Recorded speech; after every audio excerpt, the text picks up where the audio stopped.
going into the season, Jacksonville's defense was regarded as a really top-notch. Patrick Mahomes picked apart the Jaguars, and he did it pretty quickly, and they delivered the knockout punch really early. So, again, when you talk about quick knockout punches, I don't see that in this game. I see this as a much more competitive football game. But Patrick Mahomes can make an average defense look bad or a good defense look bad, and yet you never know.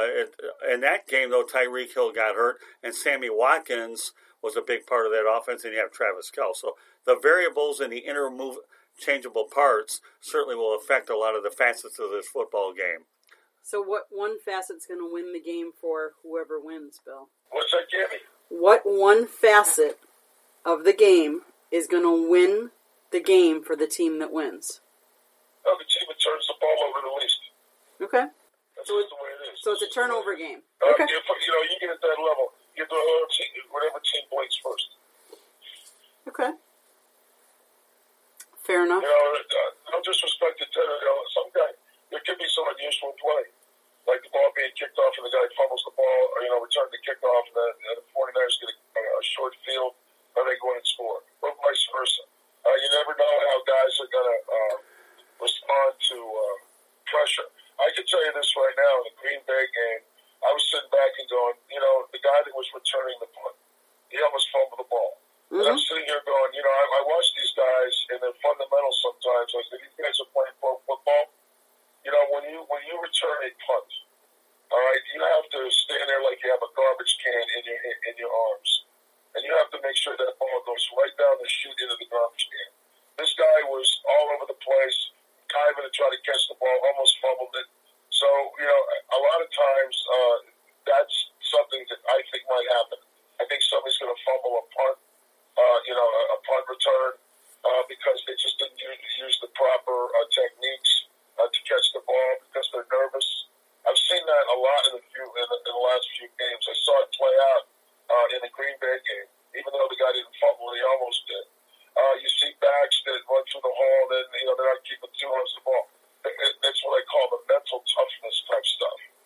All right, and they get stripped when they've got the first down. They try to do too much, or they turn around and instead of running laterally and going up the hole, they try to bounce it back and think they can, do a reverse cut like Marcus Allen and go 80 yards, and they wind up giving a 20-yard behind the lines tackle. They fumble the ball while they're going down. So, one of the teams may crack. Okay, when you got one of these offensive teams, I'll tell you right now, the 49ers have a bruising physical defense. Mm-hmm. Okay, and here's the way I look at it. If you're running the football, you're sort of like being a boxer. You're coming to the body and you're grounding the guy. If you're throwing off your back foot and you're running around, it's almost like the rope-a-dope. All right, guys are, the 49ers are they're gonna have to rush in their lanes. They're gonna have to keep Mahomes in the pocket. Hopefully, they're gonna have to get some push up front so that Mahomes can't step up and make a horse's ass out of him when he's long throws. And then hope what they're gonna be able to do is flush him out of there. Okay, and then just hope that they get a pick off when he throws it off his back foot because they're making him do too much back there. And that's the vision that I see. But Lord Almighty, he uncorks one of those 60-yarders, and all of a sudden the guy runs 60. That'll cut your heart out. So I think they'll probably give up a play like that during the course of the game. But the idea is not to give up more than one of them.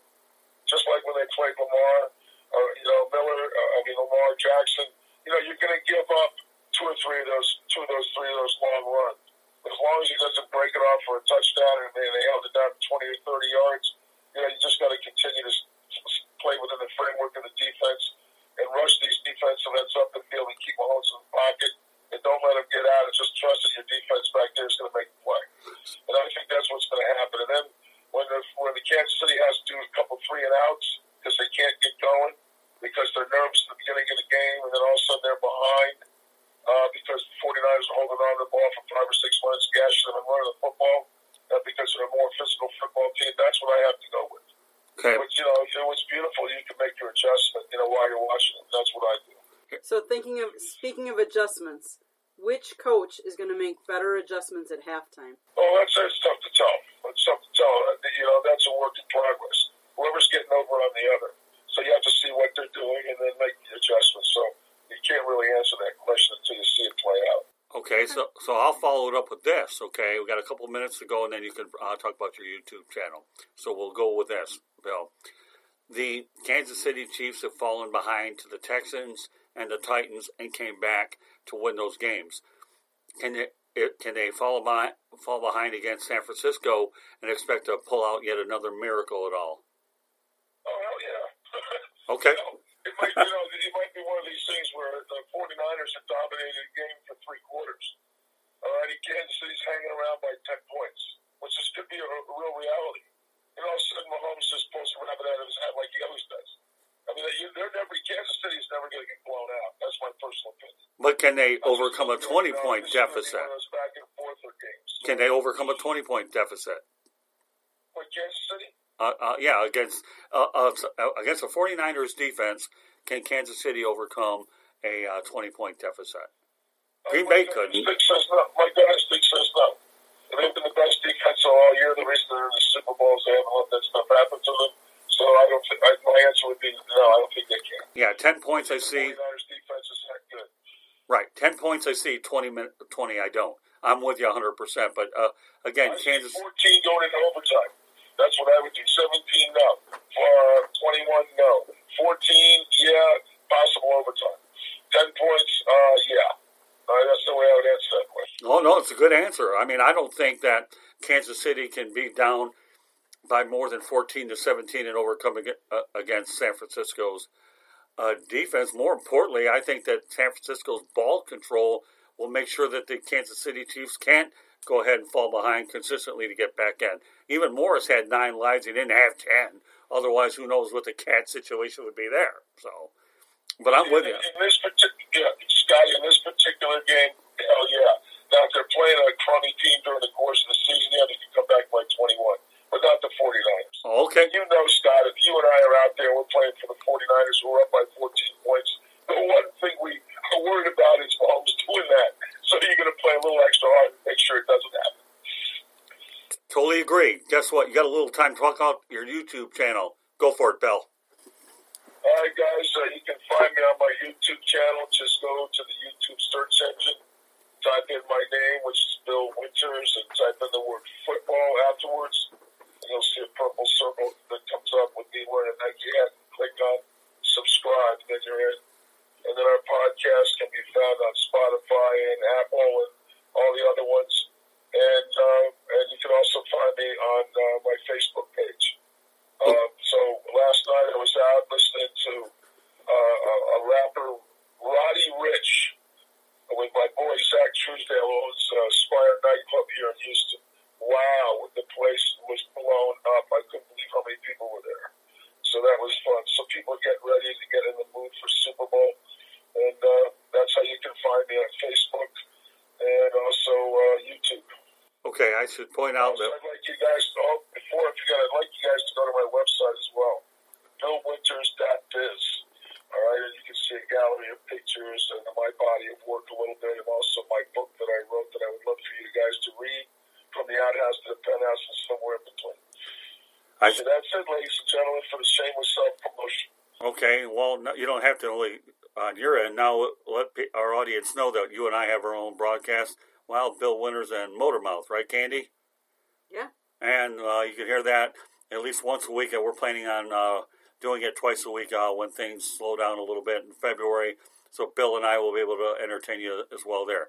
Bill and I talk about football as well as other subjects outside of the line, so to speak. So, Bill, great to have you on the program. I'm glad you and I and Candy had a chance to talk about football before the big game, and we look forward to your presence on the South Florida Tribune Broadcasting Network next week and beyond. So, Bill, thank you very much for joining us today. We appreciate you. You're welcome. Good night. See you soon. Have a nice afternoon. Thanks, Bill. Thank you. Bill. Bye-bye. Bye. What's your take on that? Learn anything about what we can expect to see a week from Sunday? I think we're all in agreement. It's just a little matter of points, how far down. Right. I think San Francisco could be in trouble if they get down 14 to 21 points against a team like the Mahomes, who's shown that they can come back from getting down. But I don't know that San Francisco can. And I get they're a good running team. I saw them go up on my Packers last week, 27-0. I just think they're in trouble because I don't think they're a big come-from-behind team. Well, this could be a tug-of-war, but in a sense, Candy. And what I mean by a tug-of-war, whoever one gets up larger, then you wonder or not whether they can pull the rope in their favor. And I think that's a really, really neat thing when you talk about if Kansas City goes behind deep, okay, how far can they fall back? You're not getting away with a 24-point deficit against the 49ers. No. 10, maybe. 17, I don't know, time of game left. But anything 20 or above, forget the Chiefs, okay? Then they'll settle for second place. But I think the same is true in the other, turn it around if the Chiefs are up by that. No question about it. And what that means is since San Francisco is known for their running attack and a game manager, then obviously they're forced to have their quarterback do something that he's not overly able to do, and that's being able to carry a team on his back. Now, do I think some of the weapons that the 49ers have are good? Yeah, Emmanuel Sanders, I think, is unquestionably a heck of a player, and they're running attack, and I'm sure there's other guys that will be factors that we don't even mention. Maybe one of the factors of the game will be is George Kittle. Will anybody go down with an injury? Oh, God, yeah. How many times have we seen that? Oh, yeah. Well, another X factor, too, that should be noted is what special teams play will go ahead and stand out. And one thing that I saw during the Saints and Colts Super Bowl was some gimmicks or trickery in the second half that could change the momentum of the football game.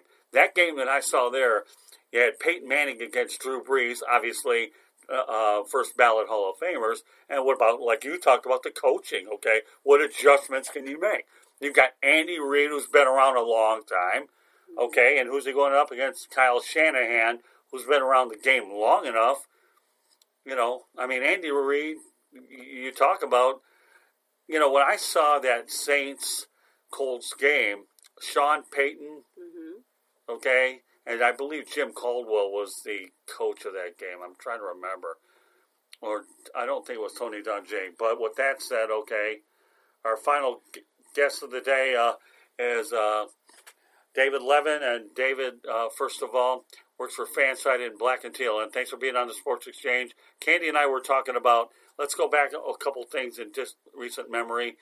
When you had the Super Bowl against the Saints and the Colts. Talk about some gimmick plays that led to the turnaround in that football game. Do you have any memories of that football game, David? I do. I remember the onside kick. Right, exactly. Which was the first play of the second half, I believe.